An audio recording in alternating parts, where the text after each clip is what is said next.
The champagne was perfectly chilled. The kind of cold that only matters when you're 30,000 feet above the Pacific Ocean, sitting in a seat that cost more than most people's monthly rent, staring at a merger document that was about to make Kong Ji-hoon the most powerful tech billionaire in East Asia. His pen hovered over the final clause. One signature, one stroke of the wrist.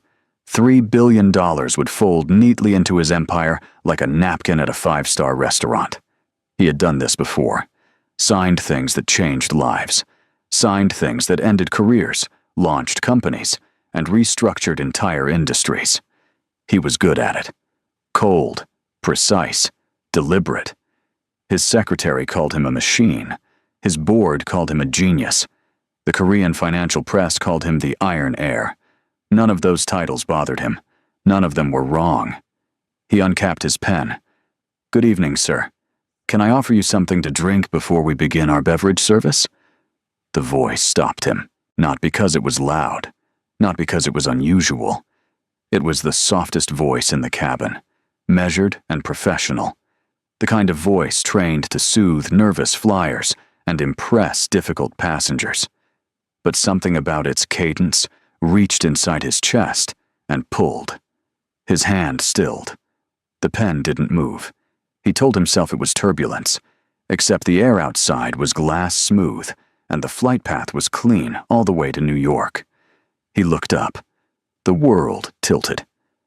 Standing at the edge of his private cabin, tray in hand, dressed in the deep navy uniform of Atlas International Airlines, her braids pinned back neatly, her dark skin catching the warm overhead light, like she had been sculpted specifically to exist in this exact moment, was Amara Thompson, his ex-wife, the woman he had spent 4 years and an embarrassing amount of private investigator fees trying to find.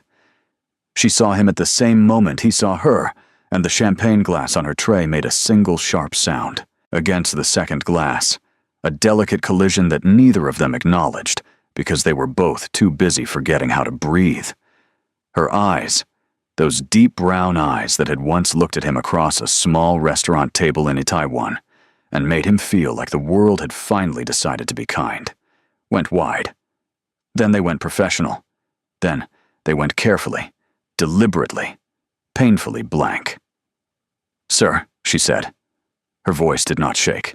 He almost respected that. "Amara." His voice did shake. He did not respect himself for it.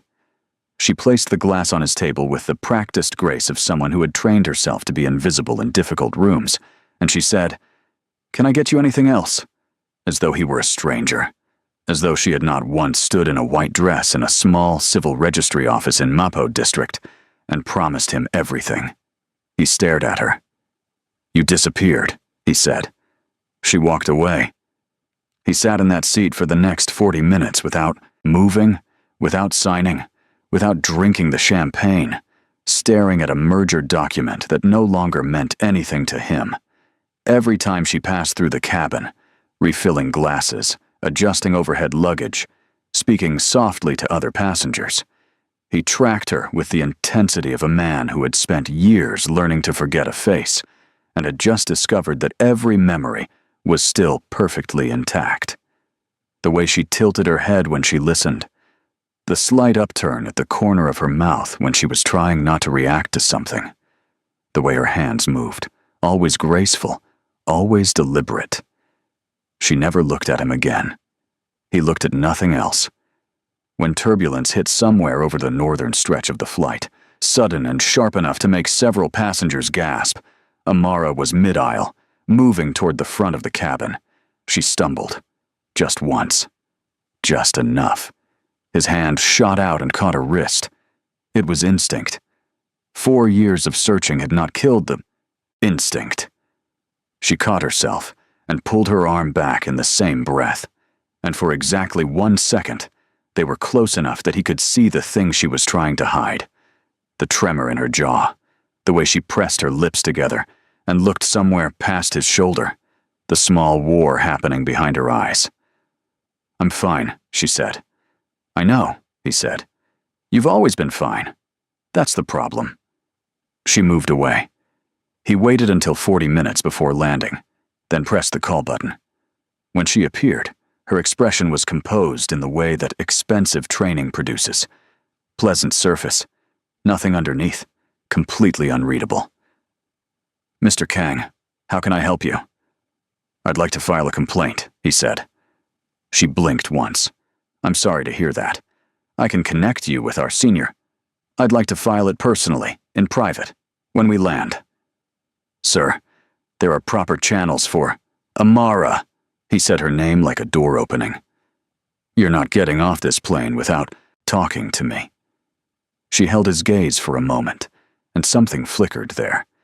Something that was not quite anger, and not quite longing, and was probably, he thought, some combination of every complicated emotion that accumulated between two people who had loved each other and lost each other in the worst possible way. "I'll inform the ground team," she said, and walked away. He finally signed the merger document. He wasn't sure why. Force of habit, maybe.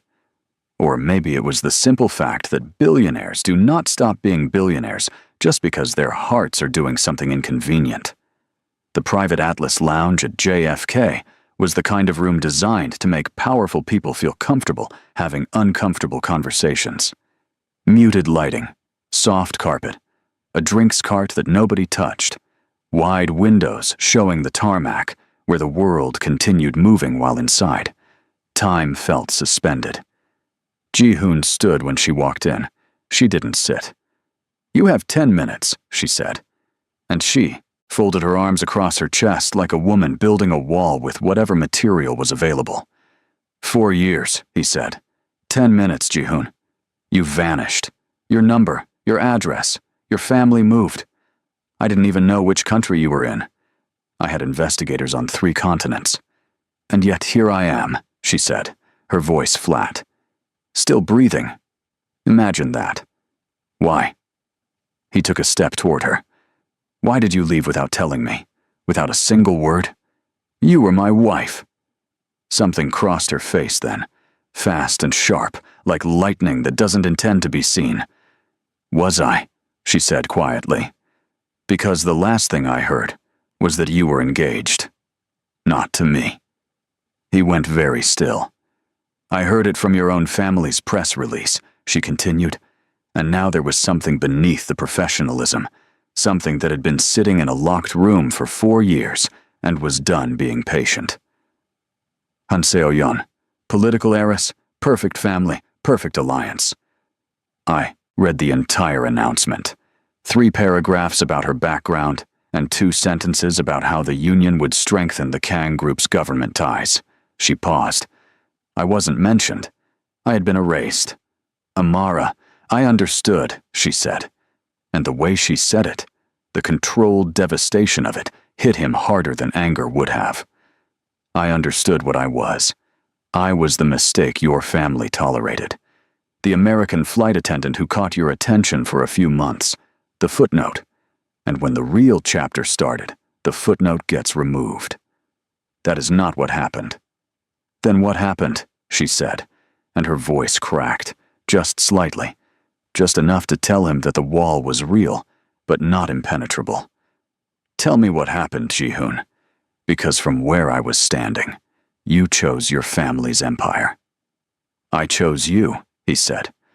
"I have always chosen you." The silence that followed was the loudest thing in the room.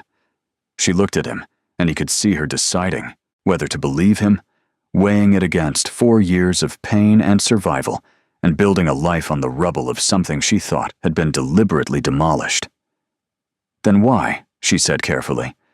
"Was there an engagement announcement?" "Because my mother issued it without my knowledge," he said, "and before I could stop it, you were gone." The word mother landed like a stone in still water, and Amara went very quiet. Chairwoman Kang Myung-ja was not a woman who was discussed lightly. She had built the Kang Group from a mid-tier electronics manufacturer into a multinational conglomerate through 40 years of precise, patient, occasionally ruthless decision-making. She was the kind of woman who identified threats before they became problems and neutralized them before they became threats. She wore silk and spoke softly, and had never in her life needed to raise her voice because she had always arranged circumstances to do the shouting for her. Amara had met her exactly once, 12 minutes in a marble-floored office on the 63rd floor of the Kang Tower in Seoul. She had sat across from a woman who looked at her the way a chess player looks at a piece on the wrong square. Not with malice, exactly, but with the calm certainty that the piece would be moved.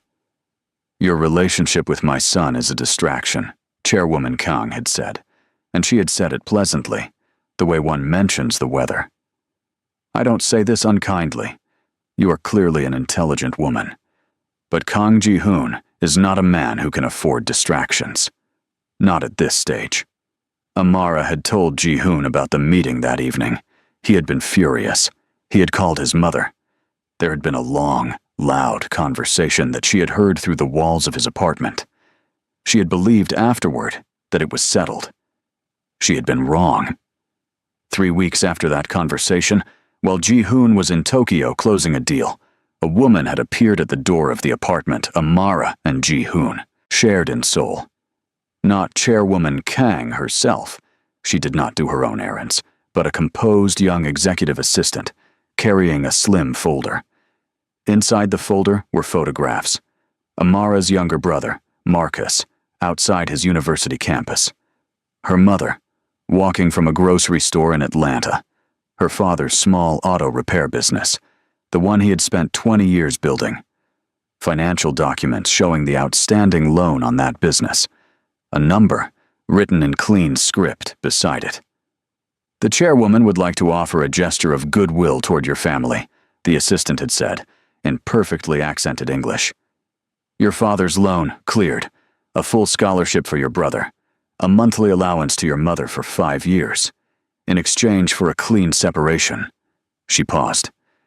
"The chairwoman also wanted you to be aware that the engagement between Mr. Kang and Miss Han has been announced this morning." Amara had looked at those photographs for a very long time. She had asked one question. "Does Ji-hoon know about this offer?" The assistant had smiled carefully. "Mr. Kang is fully aware of his family's intentions." She had been lied to. She had not known it then. She took the money. She packed 2 suitcases. She left a note that said only, "I understand. Please don't look for me." She moved her family to a different city. She transferred to a new airline route. She rebuilt, quietly, painfully, with the particular determination of a woman who had decided that surviving was its own kind of victory. She had not cried on the plane leaving Seoul. She had cried exactly once, in a hotel bathroom in Dubai during a layover, and then she had washed her face and gone back to work and refused to cry again. Now she stood in a JFK lounge and listened to Kang Ji-hoon tell her that everything she had believed was a lie, and she wanted, with an intensity that frightened her, to believe him. "The engagement was false," he said.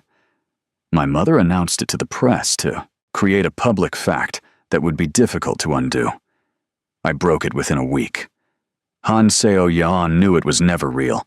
She had her own reasons for agreeing to the arrangement temporarily. I flew back from Tokyo, and I went to our apartment, and you were gone." He stopped.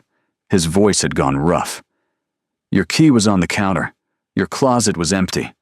There was a note that told me to stop looking." "And you looked anyway," she said, not quite a question. "I looked for 4 years," he said. "Yes." She turned away from him, facing the window, watching a cargo plane taxi slowly across the tarmac. Her reflection in the glass showed a woman holding herself together with extraordinary effort. "Your mother sent someone to my apartment," she said. "They had photographs of my family, my brother's schedule, my father's debt." She paused. "They told me you knew." The silence behind her was devastating. "She had your family surveilled," he said. His voice had changed. It had gone quiet in the particular way of someone who is very, very angry and is not yet ready to express it. "It seems so." "How long?" long enough to know exactly what pressure to apply. She turned back to face him. She's good at what she does, Ji-hoon. I'll give her that. He sat down. She had never, in the years she had known him, seen him sit down like that. Not with confidence, not decisively, but with the weight of something he hadn't been prepared to carry. She destroyed our marriage, he said. She protected her empire, Amara said, and there was no bitterness in it. Just the flat accuracy of a woman who had spent 4 years understanding exactly what had happened to her. We were a threat to the plan. She eliminated the threat. It's what she does. Amara. He looked up at her. I am sorry. I know that is insufficient. It is, she agreed. I know it doesn't undo. It doesn't. I know you don't owe me anything. I don't. He stood up. He crossed the distance between them and stopped, close enough that she had to make the choice to hold her ground or step back. She held her ground. She had always been better at standing firm than he gave her credit for. Then let me earn it, he said.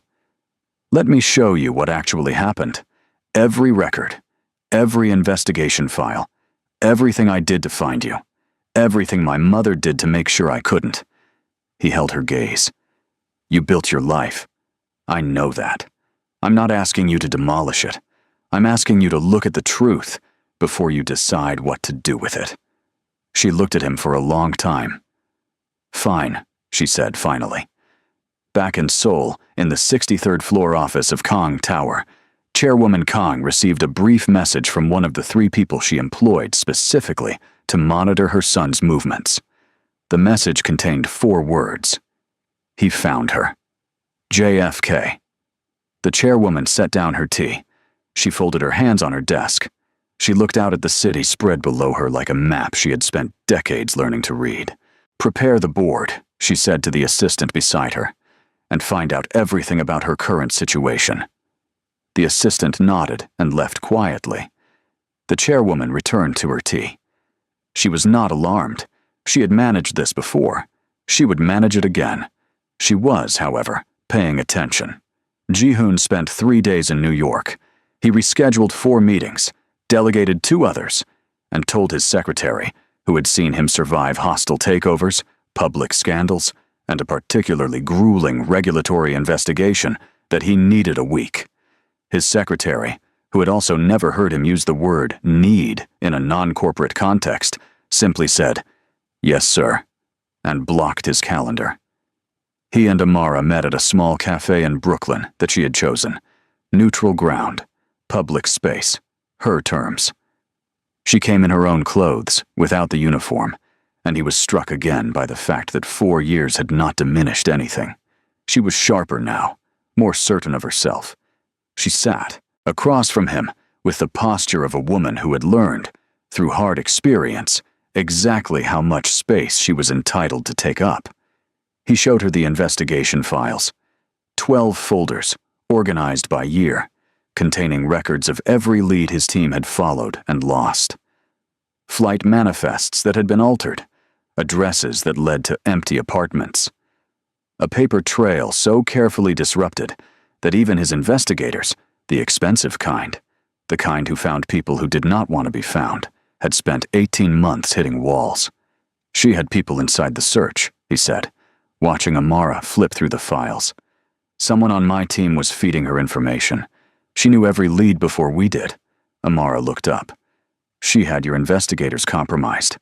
One of them. It was enough. He paused. I fired the entire team when I found out, hired a new one, started again. By then you had changed routes, and the airline's HR privacy protections made it difficult to... I requested a privacy flag on my employment record, she said, after I left Seoul. I know. I found it eventually. It took 2 years. She looked at him across the table, across 2 cups of coffee that had gone cold, across the accumulated wreckage of everything they had almost been, and she said, You really didn't know. I really didn't know. She looked back at the files. He watched her face do something complicated, grief and anger moving through it like weather, followed by something harder to name, something that might have been, if he was reading her correctly. The slow dissolution of a story she had told herself for 4 years. "I should have asked more questions," she said quietly. "When that woman came to the apartment. I should have. I was so certain. The photographs, the press release, the offer. It all felt like confirmation of something I had already been afraid of." She closed the folder. "I let my fear make my decisions." "You were protecting your family," said. "You were doing what she knew you would do. She chose the lever carefully." "She's very good," Amara said again. "I know," he said. "I grew up watching her work." That afternoon, he showed her something else. A recording, obtained through means he did not fully detail, of a conversation between his mother and the assistant who had visited Amara's apartment. The audio was partial, 3 minutes of a longer conversation, but it was enough. His mother's calm voice, discussing the transaction. The phrase, "the girl will comply, she doesn't have the network to resist." The instruction to inform Amara that Ji-hoon was aware of the offer. Amara listened to the recording once. Then she sat very still for a moment. "She told you I was the one who wanted to leave," Amara said. "It wasn't a question." "She told me you had accepted a settlement and requested no further contact," he said. "She showed me a letter. It had your signature." "I signed a receipt," Amara said. Her voice had gone, flat again. "That armor she wore over the tender things. For the money transfer, for my father's loan. That's all I signed." "I know that now," he said. "She forged the rest." "Yes." Amara stood up. She walked to the cafe window and looked out at the Brooklyn street, at the ordinary people passing by in their ordinary lives, none of them aware that in this small room, a woman was systematically dismantling a grief she had carried for 4 years and discovering that it had been built on a lie. "I need a day," she said. "Take whatever you need." "Don't push me," she said. "When I'm ready to talk, I'll call you." He gave her his new number. He left the cafe first because she asked him to. He walked 3 blocks before he stopped on the sidewalk and stood there in the November cold, feeling something he hadn't felt in years. The particular terrifying sensation of hope. She called him the next evening. She said, "I want to see the rest of it, the full investigation records, and I want to know what you're planning to do about your mother," he said. "I've already started." The investigation into Chairwoman Kang's interference took 10 days. Ji-hoon had advantages his previous investigators hadn't had. He knew now specifically what he was looking for, and he had access to his own company's internal security archive. What emerged was detailed and damning, a paper trail of coercion that extended beyond Amara, touching 2 previous relationships his mother had quietly terminated, a junior executive who had been forced out after getting too close to Ji-hoon's inner circle, and a financial arrangement with a media consultant hired to manage what Chairwoman Kang called narrative risks around her son's personal life. He brought everything to Amara.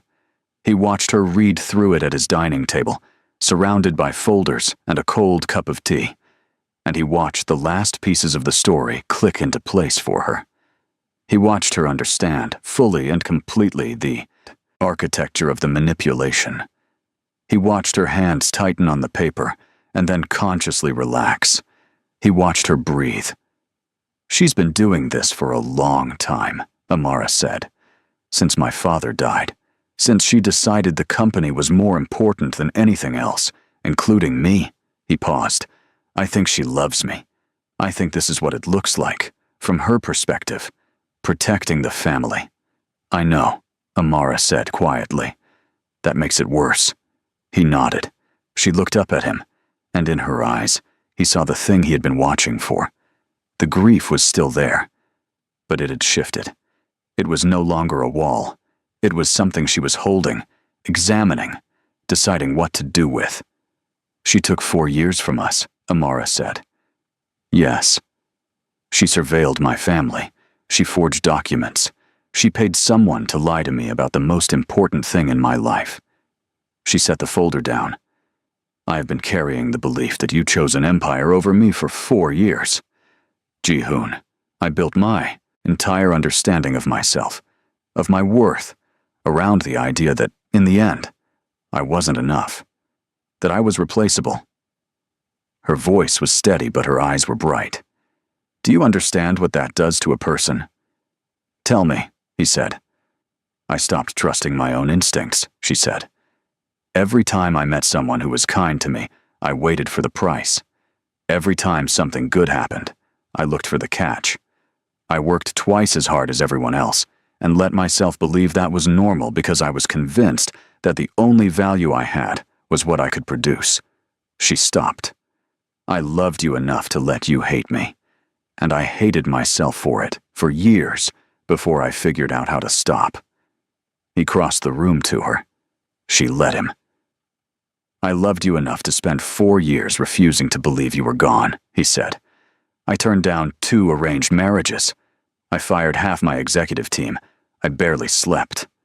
He searched her face. I know none of that gives back what she took. I know it doesn't fix 4 years of what she put you through.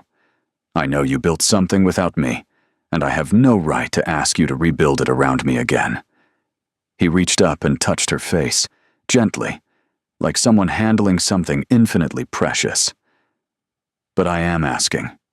Marry me again, Amara. Let me do it right this time.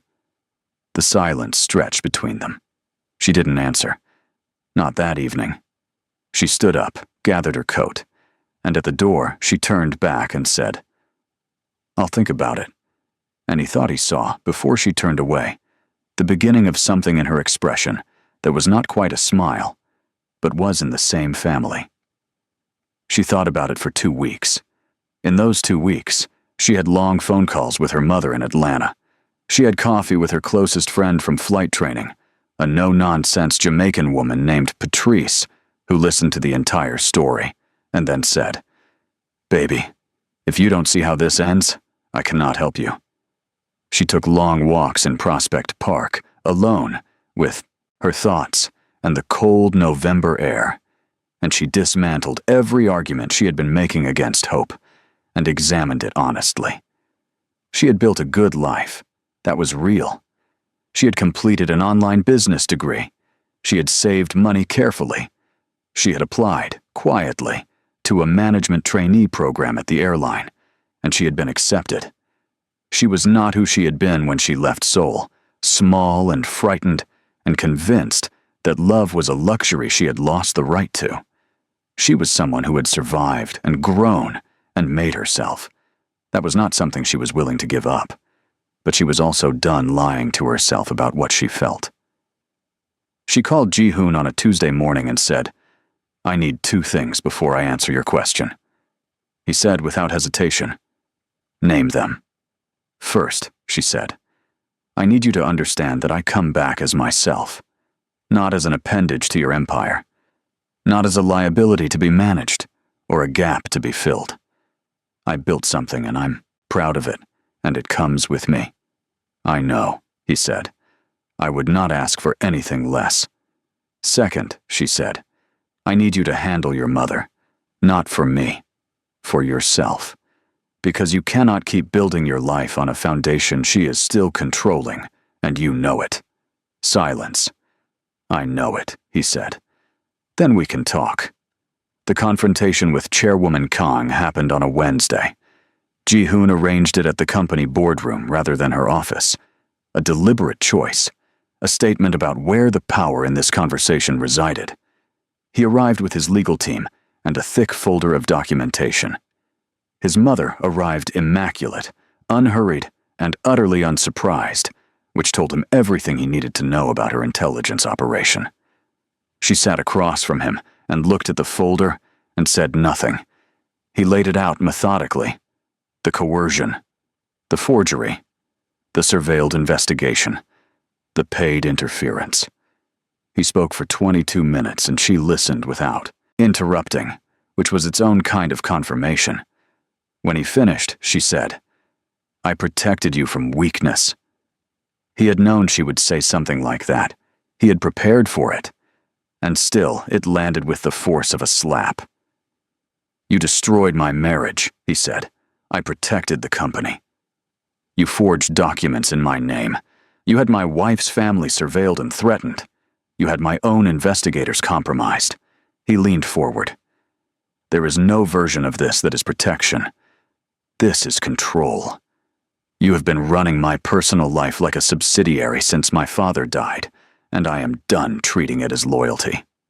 She looked at him across the table, and for the first time in his memory, he saw something uncertain move behind her eyes. She is not suitable. She is my wife, he said. She will be my wife again. That decision has been made. What you are deciding right now is whether you want to remain a part of this family, or whether you want me to take everything I have in this folder to the company ethics board and let them decide what Khan Group does with a chairwoman who forged documents and coerced her son's spouse. He paused. I would prefer the first option. I believe you prefer it too. The silence was long and cold.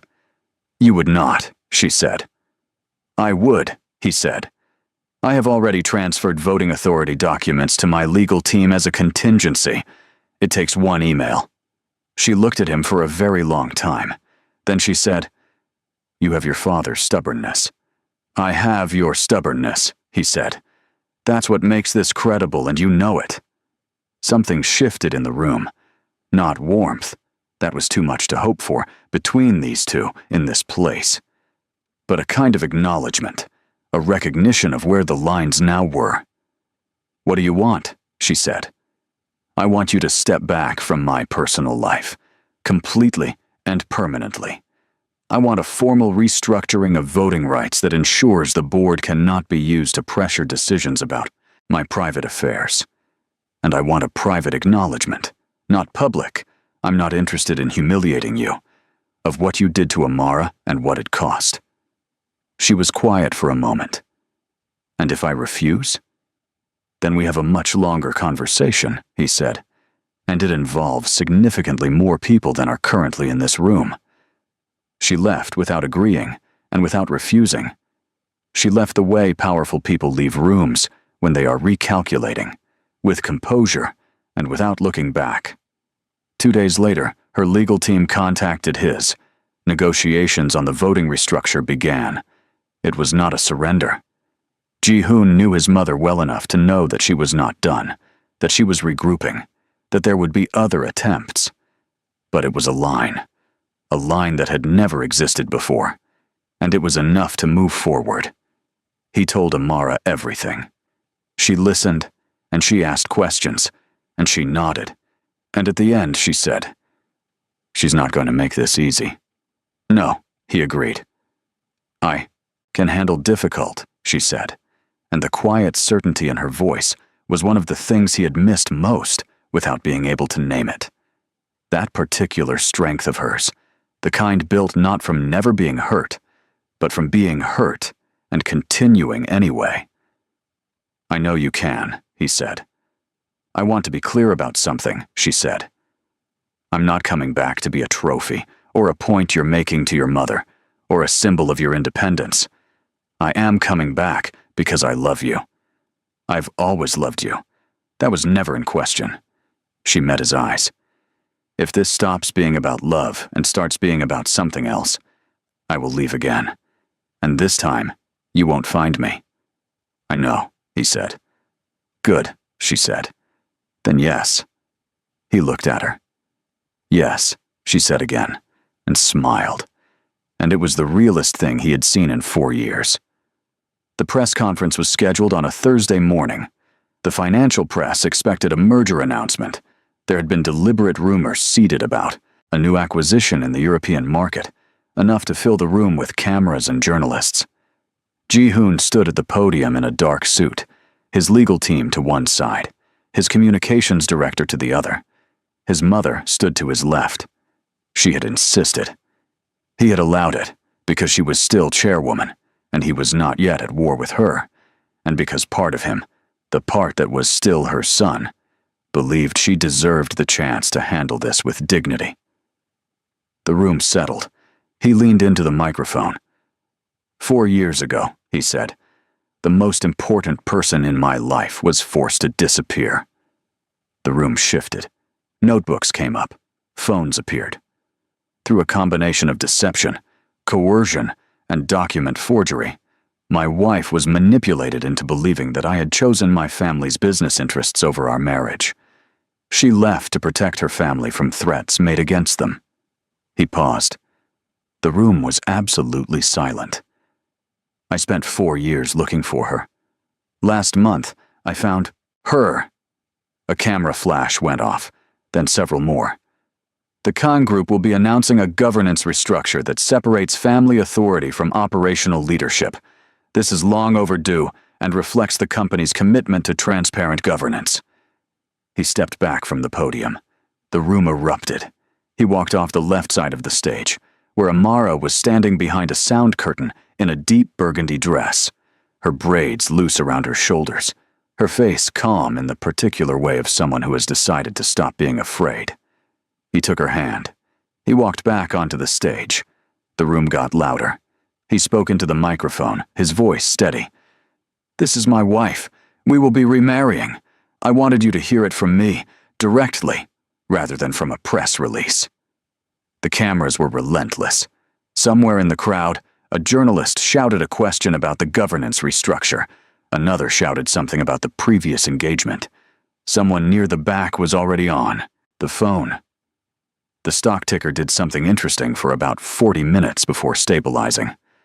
The board sent 7 different messages to his phone in the following 3 hours.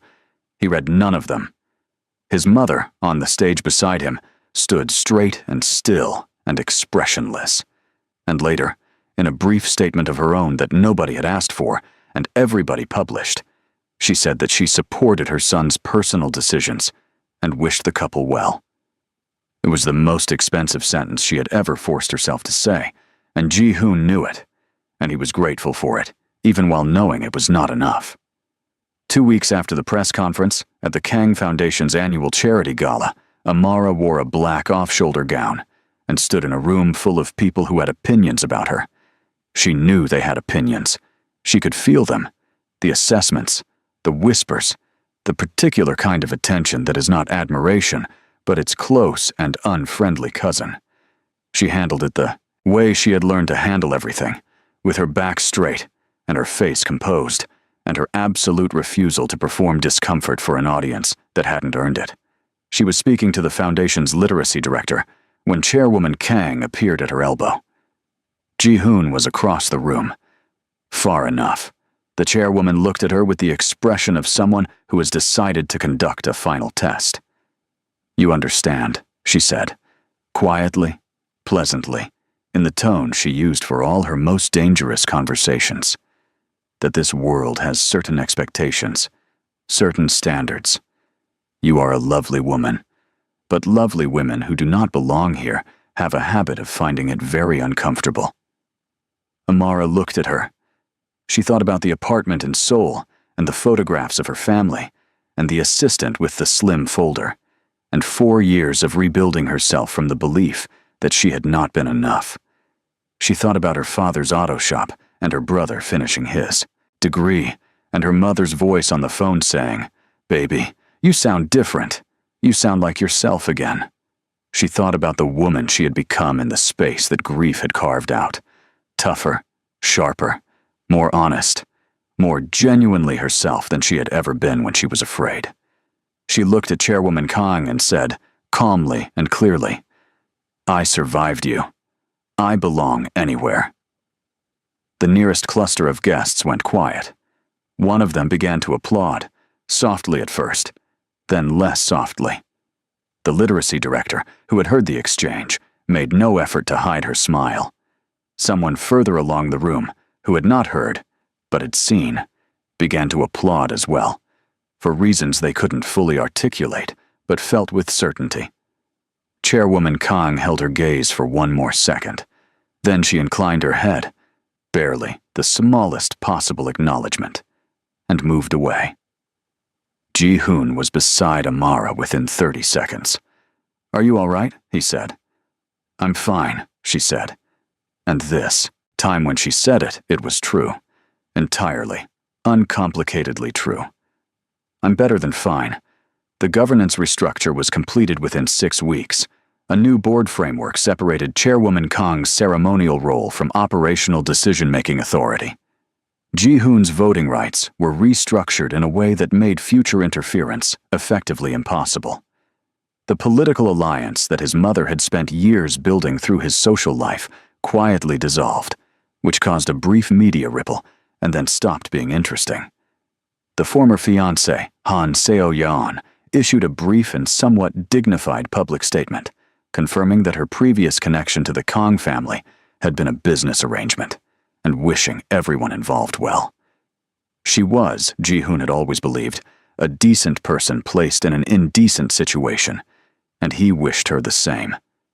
His mother retreated to her role and stopped making moves against Amara, which was not forgiveness and not defeat, but was the specific kind of ceasefire that happens between people who respect each other's capability for damage. Ji-hoon accepted it for what it was. Amara began the management trainee program and did not resign from it. She had told Ji-hoon on their third conversation in Brooklyn that she was not going to be absorbed back into his life and lose what she had built, and he had heard her, and the life they were constructing now had space in it for her ambitions and her independence and her opinions that were frequently different from his and always worth hearing. He liked that she challenged him. He had forgotten how much until he found her again. She liked that he had not tried to make her smaller. She had worried, in the quiet hours before she said yes, that love's second attempt might be love performing what it remembered, rather than love encountering what had actually grown. But he was different too, less certain of his invincibility, more willing to sit in difficult conversations, quicker to say I don't know, and mean it. Grief had done its work on both of them. It had taken things, but it had also cleared space. The remarriage ceremony was small by design. Ji-hoon had suggested something larger, and Amara had looked at him with the particular expression she used when she was deciding whether to be patient or direct, and she had said, "The last time we got married, it was just us in a registry office, and I was the happiest I had ever been. Why would I want more people for round 2? He had laughed for the first time in what felt like months, and the decision was made. New York rooftop. December. String lights warm against a cold sky. Her brother Marcus, who had taken the scholarship and graduated, and could not stop hugging Ji-hoon with a sincerity that was borderline alarming. Her mother, who cried from the moment she arrived, and seemed completely unbothered by this. Patrice, in the most aggressively formal dress she owned, looking satisfied in the manner of someone whose advice has been validated. Ji-hoon's oldest friend from university, who had received the call at 2 a.m. and said, "I knew it," and gone back to sleep, and shown up now, wearing an expression of complete vindication. They stood facing each other in the winter light. He said, "4 years ago I failed to protect you from something you should never have had to face. I am not going to stand here and promise that the future holds nothing difficult, because I am not naive, and neither are you. But I promise that whatever it holds, I will be standing beside you for it. I will not let fear make my decisions, and I will not let my family make yours, and I will spend every year we have left treating you like the woman you actually are, which is extraordinary." She took a breath. She said, "I spent 4 years believing a story about myself that was not true. I believed I was the kind of woman who could be bought out of importance, who could be removed from a life and leave no permanent mark. And then I had to survive that belief, and in surviving it, I found out that the story was wrong. I am not that woman. I am the woman who came back." She held his gaze. "I love you. I have always loved you. I am done being frightened of that." He put the ring on her finger. She put the ring on his. The small crowd made the small crowd sounds that small crowds make when they are full of people who genuinely care about the two people in front of them. Warm and a little messy, and completely sufficient. Ji-hoon pulled her close and said against her hair, quietly, "For no one else, This time, no one separates us. She tilted her head back and looked at him with the expression he had first fallen in love with, across a restaurant table in Itaewon. Steady and clear and entirely present. The expression of a woman who had decided to be exactly where she was. Obviously, she said, and the city glittered beneath them, indifferent and magnificent, and the night was cold, and the lights were warm, and 4 years of loss folded itself quietly into the past where it belonged, leaving room, finally, for everything that came next. If this story moved you, held your attention, or made you feel something real, you know what to do. Hit that like button, leave a comment below, telling us which moment hit you hardest, and subscribe so you never miss another story like this one. We put everything into these narratives, and your support is what keeps them coming. See you in the next one.